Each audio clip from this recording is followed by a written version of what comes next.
qué es lo que estoy decidiendo hacer. Harry Bodysham decía algo como muy interesante, que decía que uno no sabe lo que piensa hasta que lo dice. Entonces, cuando uno está con nuestro diálogo externo e interno, entonces en el momento en que lo decimos, entonces sabemos qué es lo que ¿cómo tomar? Sí.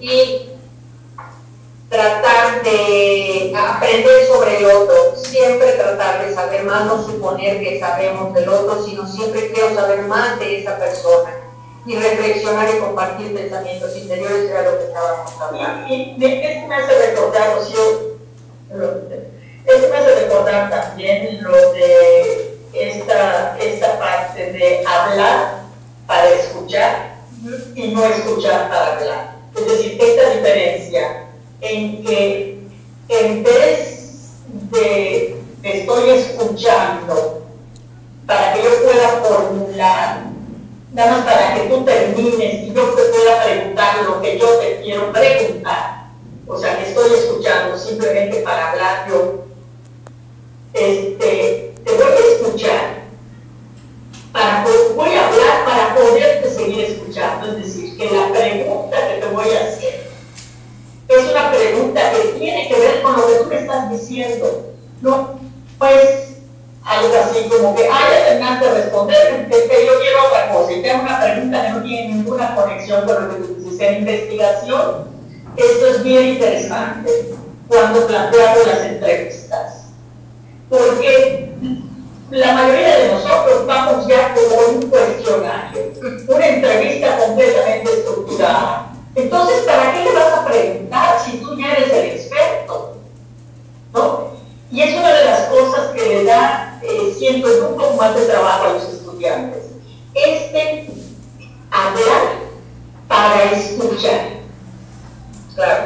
Es decir, que cada vez que ellos abren la boca, no sea para interpretar o para dirigir la conversación, sino para propiciar que la conversación continúe, ¿no? Y ahorita, hablando del diálogo, me hacía pensar esto y en que la investigación se ve de una manera muy clara.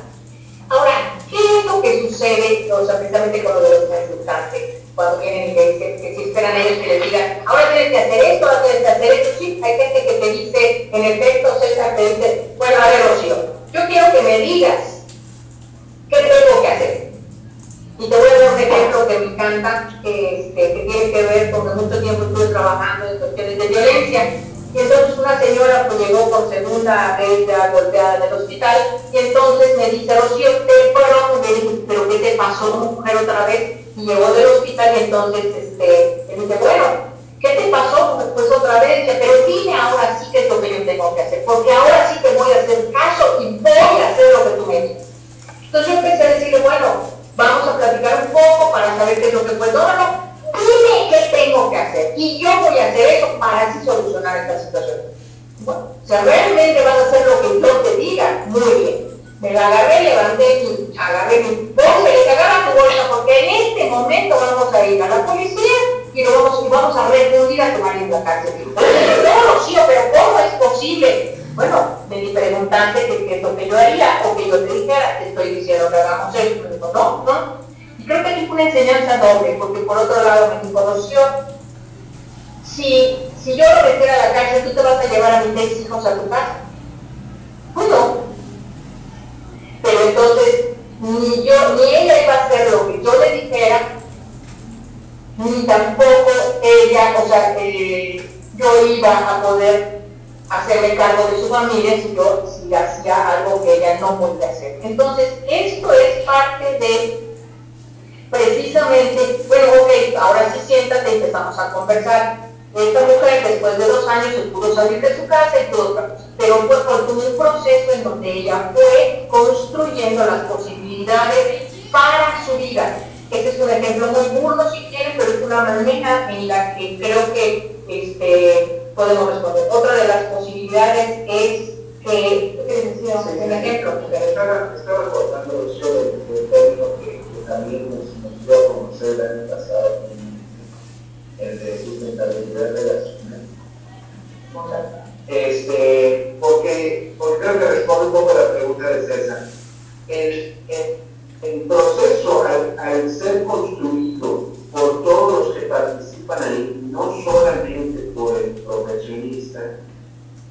empieza a tener una lógica en sí misma para todos los que participan. No sé si es tu experiencia, pero la mayoría de los clientes nunca dicen, ay, ¿por qué me obligas a ser colaborativo? ¿O por qué? O sea, yo no quiero esto que tú me estás diciendo. La mayoría participan también en el proceso de la construcción de lo que se está dando, y por lo tanto se siente como algo muy natural, como algo que va surgiendo y que tiene como mucho sentido para todos los que estamos participando en ese proceso. Entonces, seguramente, o sea, ya han habido clientes que te dicen, quiero que me ayudes con esto específico, y bueno, yo no tengo ningún problema, por ejemplo, en hablar sobre algún conocimiento, no sé, como muy tradicional, no sé, sobre todo para el manejo del estrés, por ejemplo, para algún ejercicio de relajación, de respiración, o sea, son simplemente otras posibilidades. En el caso, parece que tiene sentido y de repente puede ser útil al cliente. Por supuesto que yo no hago esto como algo que él tiene que hacer, sino como algo que le ha funcionado a otras personas, y pues de repente empieza a tener sentido también para ellos. Y yo creo que algo importante también en esto es que a veces el cliente te dice, no, pero ¿tú qué harías, Rocío? Entonces digo, bueno, por supuesto, digo, yo haría esto. Ahora, conozco a algunos otros colegas que posiblemente te dirían esto y esto y esto y esto y esto. Y de alguna manera lo que estoy haciendo es, no quiero privilegiar mi voz, sino lo que estoy haciendo es abriendo posibilidades para que el cliente, a partir de las múltiples voces que le estoy trayendo a través de mis colegas, de los libros, de esto, ellos vayan construyendo sus posibilidades. Esto es lo que nosotros hacemos. Ahora bien, en cuanto a la perspectiva del mundo, para nosotros, uno de los es que apreciamos y le damos la bienvenida a la experiencia, contribuciones y obviamente al potencial de cada persona. Y esto es lo que decía Paco hace rato, ¿no? de la sustentabilidad relacional o la sustentabilidad dinámica, en donde en la medida en la que juntos hagamos esto, va a tener mucha más sustentabilidad que si lo digo yo o lo que sea alguien más, sino juntos lo estamos haciendo, y finalmente la manera en cómo cada cliente va a ir tomando lo que estamos conversando pues es diferente. Ni siquiera a veces tenemos idea de cómo tomaron realmente lo que sucedió en la sesión. Por otro lado, valoramos la diversidad y la riqueza de tener una multiplicidad de voces, y en la medida en la que mientras más voces puedan intervenir en este proceso hay muchas más posibilidades. Consideramos a los seres humanos como resilientes, con esta capacidad de poder hacerlo, y a veces simplemente necesitan como poner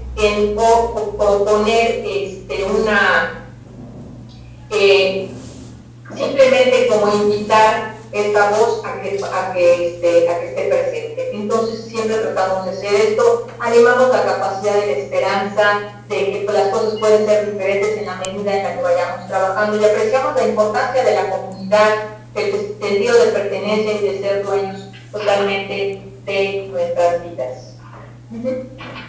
Ahora bien, esta es la manera en como nosotros trabajamos más o menos. Vamos a ver las preguntas que quedaron pendientes para que vayamos respondiendo. Creo que es la primera vez, ¿no? Sí, podríamos, creo que una que no hemos tocado para nada es el concepto de operar en shorter. Y la otra es que Silvia tenía preguntas más concretas sobre investigación dialógica. Hemos hablado un poquito sobre las diferencias con otros enfoques de César, pero no sé si quisiéramos decir algo más. Y hablar un poco de la... Déjame poner lo de la narrativa. Lo de la narrativa. Muchas veces se piensa como si la narrativa tuviera que ver como pareciera que se confunde, muchas veces se piensa que la narrativa es como el proceso colaborativo. Primero,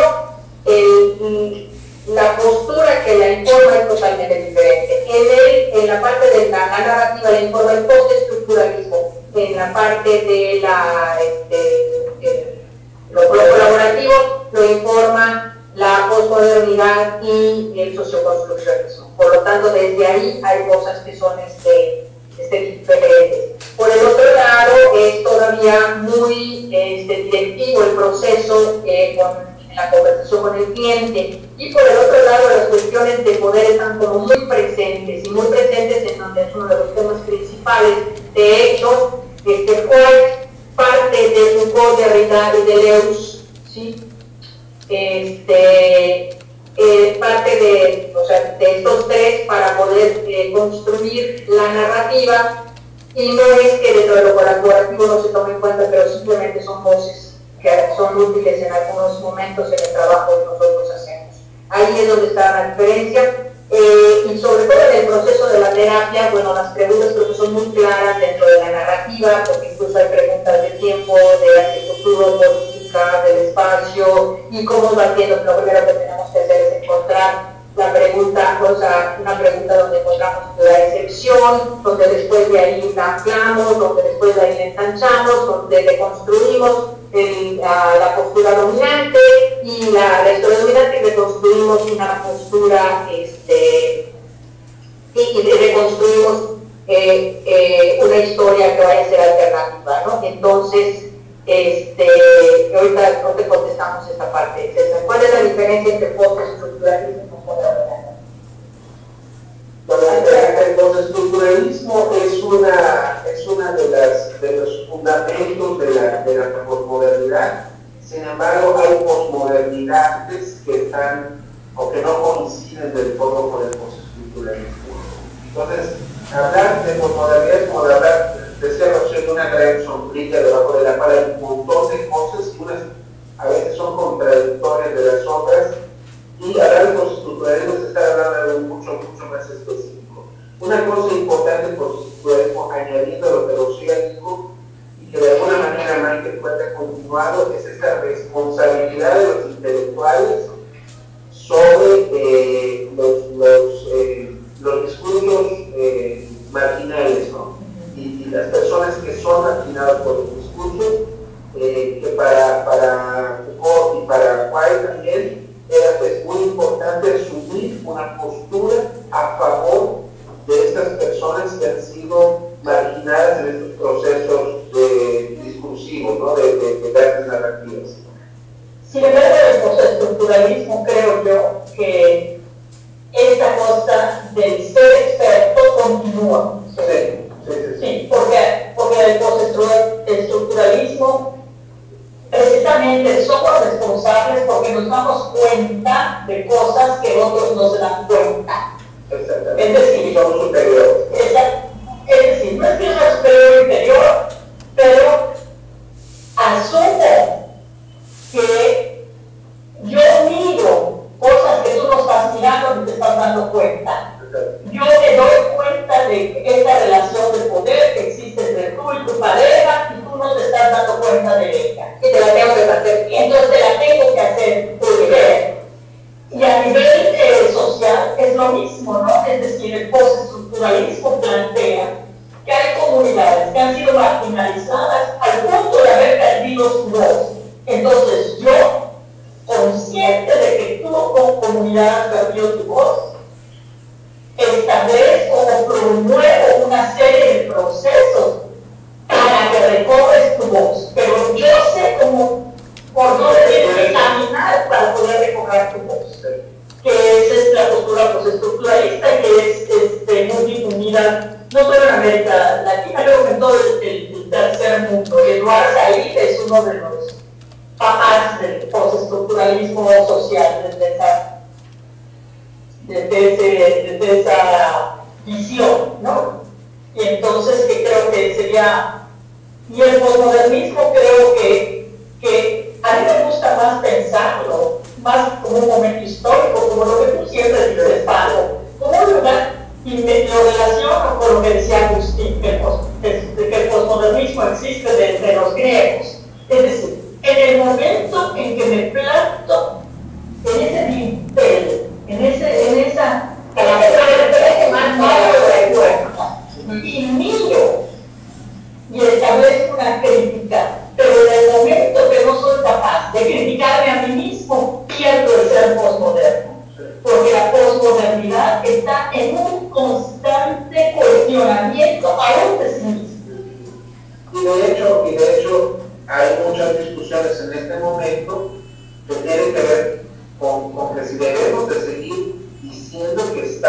en la posmodernidad, ¿no? Hay que hablar de la transmodernidad ahora. O ultramodernidad.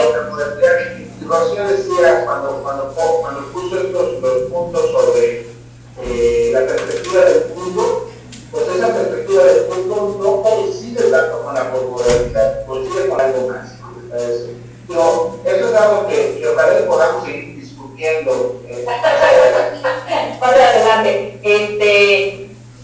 Bueno, y por el otro lado, creo que lo de la otredad de Schopenhauer.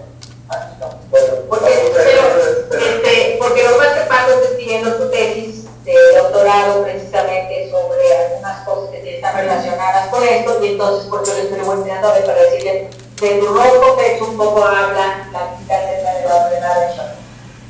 Bueno, es muy complejo Schopenhauer y me da miedo decir cualquier cosa de él, pero bueno, un poco lo que he entendido es el otro como algo que está dentro del discurso que nosotros tenemos.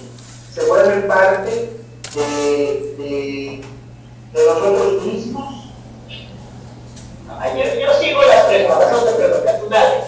Se vuelve parte de nosotros mismos y por lo tanto el otro es algo que está como parte de nuestro propio discurso. Es por eso importante todo el tiempo en este proceso dialógico mantener presente la voz del otro, porque eso es lo que hace que el otro permanezca fresco dentro de mí. ¿No? Solamente el hecho de que yo esté continuamente curioso respecto al otro es que la relación que se puede dar. Y además que al no ser individualizado, sino el ser, el yo en ese sentido relacional, el otro tampoco es individualizado. ¿Qué es el postestructuralismo? El otro es separado de mí y es a través del otro que yo me conozco a mí o me defino. Esa, por ejemplo, es una diferencia con el postestructuralismo. Uso el otro para definirme como de postestructuralismo. Pero en el ser relacional, el yo y el otro se construyen relacionalmente y pertenecen, o sea, se dan en el lenguaje. No se dan como seres individualizados, es decir, el otro y el yo son construidos en la relación. Pero además no solamente, esto me recuerda a la parte precisamente de los saberes ancestrales mayas, ¿no? Que es el lugar donde nosotros vivimos. Y entonces en donde el yo existe a partir del tú, ¿sí? Y el tú y yo somos nosotros, que no existe sino es a partir de ellos. Por lo tanto, es la construcción de la otra edad a partir del otro, ¿sí? Y eso es parte de lo que nosotros en la terapia trabajamos en función, bueno, y en todos los ámbitos, en función de que para que haya madre se necesita hija, para que haya maestro se necesita alumno, para que haya, entonces todo esto se va dando en la relación. Por el otro lado, esto que decía Florencia, no es sí a simple vista, Florencia, sin embargo, creo que es mucho más complicado. Hay todo o sea, lo que informa a la terapia narrativa y a la terapia colaborativa viene de diferentes lugares totalmente, ¿sí? Por ejemplo, le voy a poner un ejemplo. Yo en algunas cuestiones, cuando estoy dando terapia, si utilizo, por ejemplo, la narrativa, la utilizo como una voz más. Quizá un terapeuta narrativo te diría esto y esto otro, y quizá un terapeuta conductista te diría esto, quizá un psicoanalista te diría esto, quizá de esto. ¿Y tú qué piensas acerca de qué es lo que te puede ayudar, ¿no? Y muchas veces creo que la diferencia mucho con la narrativa tiene que ver desde dónde viene, y por el otro lado es que la narrativa es directiva, no porque sea mala, al contrario, creo que tiene muchas cosas muy positivas, muy positivas, es como nosotros ofrecemos al cliente todas estas posibilidades desde lo colaborativo. Entonces la narrativa es una de las cosas. Como puede ser Gestalt, como puede ser el humanismo, como puede ser psicoanálisis, lo que quiera. O el BCN4, 5, 6, cualquiera. Pero médico, ¿no? o el modelo médico. Modelo médico, sí. Estaba recordando ahorita que trabajé hace poquito con una persona que tiene diagnóstico de depresión. Y bueno, la diagnóstica de depresión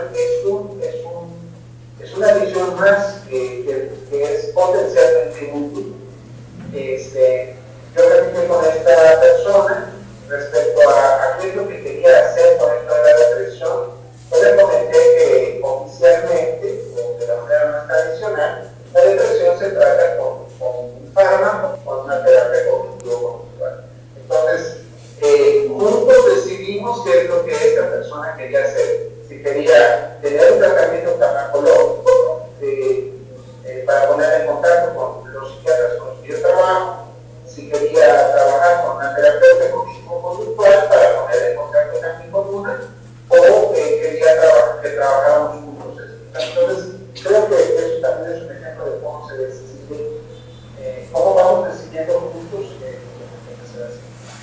Como se nos está acabando el tiempo y creo que sería bueno tener un tiempo para cerrar y ver dónde se quedó la gente, porque esta conversación se podría seguir por años, no vamos a decir por días, por años. Y todo esto podría tener, en el caso de que se subieran ¿cómo se llama? A la certificación de prácticas sociales. Pero sí me gustaría volver, porque Silvia ha tenido preguntas muy puntuales sobre investigación y esta última decía que cuál sería la diferencia entre la teoría fundamentada y investigación dialógica. Y realmente, si tú miras yo te diría, por un lado, no hay diferencia. ¿Qué es lo que es diferente? Lo que es diferente es, uno, dónde te posesionas tú como investigador. Dos, cómo en un momento dado presentas, por decirlo así, el informe final de la investigación. Si lo presentas precisamente como algo que se construyó, pero porque se construyó en esta comunidad se considera como verdadero, o lo presentas simplemente como una de las voces que hablan. Yo siempre hablo que el reporte final es como una trenza, es como un tejido en donde una línea te la da por decirlo de alguna manera, de un lenguaje más tradicional, tus informantes. Otra línea eres tú, él o la investigadora o el grupo de investigadores, los que están escribiendo el reporte, y otra línea, otra parte de este tejido es lo que dicen otros en libros, en otras investigaciones, etc. Y cómo vas presentando el reporte es lo que lo convierte en dialógico. Desde luego, en el cual tú como investigador no eres ajeno y eres una más de las voces que se presentan. Entonces nos queda la dicotomía, tú hablaste de la dicotomía, el concepto de verdad, el yo relacionado con el yo de Martín Buber. Creo que la pregunta de Martín Buber se la dejamos a Joseph. Porque yo considero que no conozco suficiente a Martín Buber para establecer cuáles serían las similitudes y las diferencias. Entonces, yo paso. ¿Tú, Paquito? Pasas también, y Rocío pasa también. Se la dejamos para Joseph, o para quién fue que hizo, Marina hizo la pregunta. Marina, a lo mejor tú nos quieres decir algo de cómo lo miras tú. Y también nos gustaría ir cerrando, escuchando qué les ha sido útil, qué preguntas se llevan, qué reflexiones se llevan, ¿por dónde les gustaría continuar si hubiera una siguiente conversación? ¿Por dónde les gustaría continuar si es que tuviéramos una siguiente conversación? Porque ya estamos casi por cerrar y creo que tendríamos como que, más o menos, cerrar un poco y entender para nosotros quisiéramos entender un poco dónde se quedaron. Gracias, César.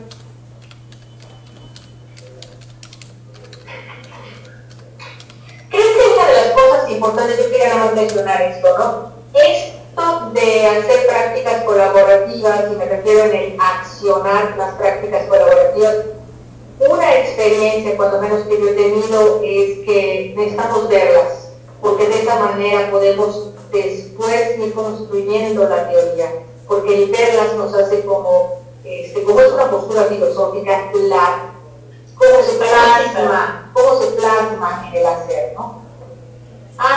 Ok, eso estaba diciendo más exactamente. Dejamos lo de Uber en el aire, Marina, por favor, yo tampoco lo tengo muy sabido. Me gustaría dejar de escuchar una construcción lógica y colaborativa. Nosotros en el programa de certificación tenemos un área en donde los que están participando tienen que generar un espacio dialógico, y creo que pudiera ser interesante que lo pudieran ver y escuchar, ¿no? Creo que eso es algo, y además sobre todo con participar, creo que estar en una sesión de este tipo modifica y hace cambio, todos transforman, diría Juan de allá de las Islas Canarias, que ya estuvo con nosotros, ¿no? Y depende de donde estés situado, si puedes asistir al International Summer Institute con Kathleen Anderson. Luego hay programas de certificación, el de España, que además está en línea, que está accesible a todo el mundo. Hay programas de certificación en Brasil, en Colombia, en Argentina, en Chile, en Paraguay, desde luego aquí en México. Hay programas con Kathleen Anderson por todo el mundo, en Taiwán, en la República Checa, en Noruega. Y además te van a tener a Marina ya dentro de pronto. Así que en España, pero César creo que no está en España. César creo que está en Perú o en Ecuador, no me acuerdo. En Perú creo que está César. Pero bueno, esa es la invitación, ¿no? A participar. Ok, en Perú. A mí me gustaría una ¿qué? Hay dos. Aquí está primero, a mí la de Marina dice. A mí me gustaría una práctica, 10 minutos de charla, y luego ver qué fue colaborativo, qué no, discriminar la teoría de la práctica, porque la teoría me la sé, pero me gustaría el anulado con la práctica. ¿Dónde estás, Marina? Es Marina, la que estás en Argentina, estás en Alemania. ¿Dónde andas, Marina? Para ver la práctica. Yo vengo de la terapia narrativa, me parece interesantísimo las diferencias que habéis planteado. Me gustaría seguir reflexionando desde ahí, sobre todo lo del postestructuralismo y esta idea de obligarnos a dar voz a las voces marginadas. Me gustó la idea de la posmodernidad que yo pago respecto de que no descarta el conocimiento moderno, ¿ok? En efecto, simplemente es otra voz más que es bienvenida y invitada. Ya no hay más trabajo, ¿no? Sino que critica la forma en que el conocimiento moderno se posiciona. Muchísimas gracias a los tres, muy interesante todo. ¿Okay? ¿Alguna otra cosa, algo antes de decirnos adiós?